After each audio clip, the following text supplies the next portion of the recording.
Hello everyone, welcome to Foundation Blog.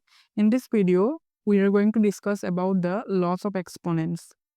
So, पहले मैं एक example ले लेता हूँ 10 की power 3. You can see here, I am taking an example 10 की power 3. So, इसमें 3 होता है, 3 को हम कहते हैं exponent. 3 को कहते हैं exponent and वो नीचे दिखाई दिया है वो 10 को कहते हैं हम base.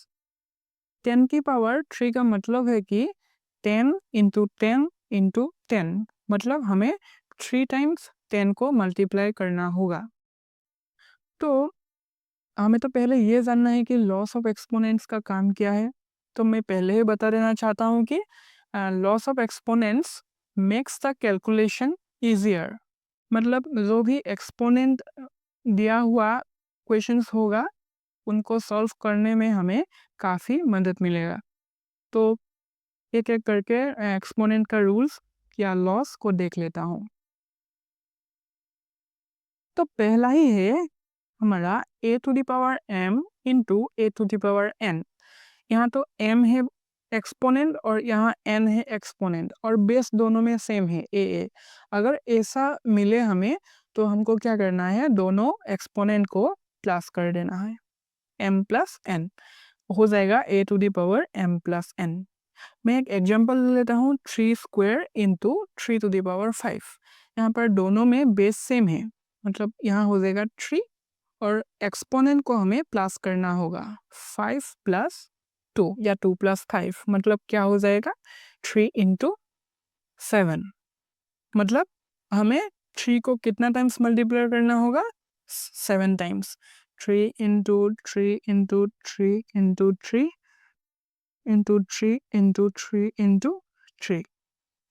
3 टू द पावर 7 का मतलब ये है, मतलब 7 टाइम्स 3 को मल्टीप्लाई करना होगा।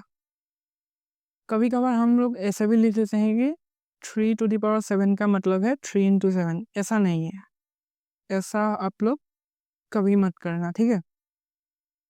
तो ये है रूल नंबर 1। और फिर रूल नंबर 2 को देख लेता हूँ, a to the power m divided by a to the power n। अगर एक फंक्शन को दूसरे फंक्शन से डिवाइड करता है तो हमें लिखना होगा a to the power m minus n, ठीक है। एग्जाम्पल के साथ देखता हूँ, दोनों में बेस सेम है, मतलब अगर दोनों में बेस सेम है और एक्सपोनेंट अलग अलग दिया हुआ है तो हमें लिखना होगा, पहले तो बेस को लिख लेना है, उसके बाद एक्सपोनेंट को माइनस कर देना है, 5 माइनस 2। अभी हो जाएगा 3 टू द पावर 3, मतलब क्या हो जाएगा 3 इंटू 3 इंटू 3 मतलब 27।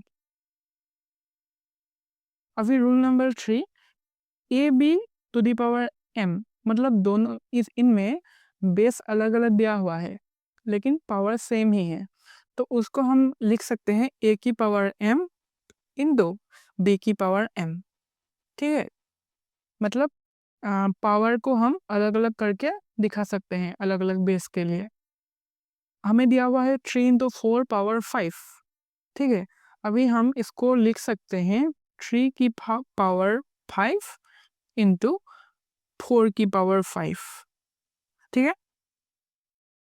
अभी रूल नंबर 4, अगर हमें एक फ्रैक्शन दिया हुआ है a बाई बी और उसका होल पावर दिया हुआ है m, तो हम उस पावर को a के लिए भी लिख सकते हैं और साथ में ही b के लिए भी लिख सकते हैं ब्रैकेट को हटा के, ठीक है। a पावर m हो गया और a यहाँ पर सॉरी ये भी m ही होगा, b की पावर m, ठीक है। a की पावर m और यहाँ हो जाएगा b की पावर m।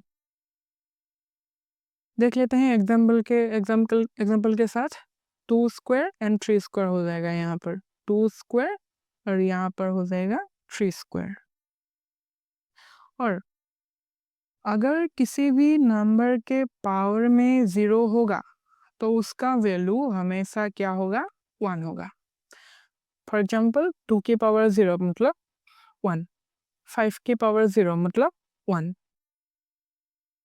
अभी रूल नंबर 6, ये भी काफ़ी इम्पोर्टेंट है, 1 बाय a की पावर n। इसको हम लिख सकते हैं a by a to the power minus n। ठीक है, ये कैसे है मैं एक बार दिखा देता हूँ। a की पावर n यहाँ पर दिया हुआ है, सॉरी 1 बाय a की पावर n दिया हुआ है। 1 के जगह पर हम लिख सकते हैं a की पावर 0 और नीचे हम लिख सकते हैं a to the power n। अगर हम यहाँ पर रूल नंबर 2 का यूज़ करें, अगर हम यहाँ पर रूल नंबर 2 का यूज़ करें तो क्या होगा? रूल नंबर 2 क्या दिया हुआ था? a to the power m divided by a to the power n। तो हम लिख सकते हैं a to the power m minus n, yes और नो? लिख सकते हैं। वैसे ही यहाँ पर भी क्या हो जाएगा? a to the power 0 minus n हो जाएगा। अब यहाँ पर लिख सकते हैं a to the power minus n, ऐसे आता है। So I hope you have understood the class. Keep watching. That's all from our side today. We will meet again with some numericals based on the rules of exponents. Thank you.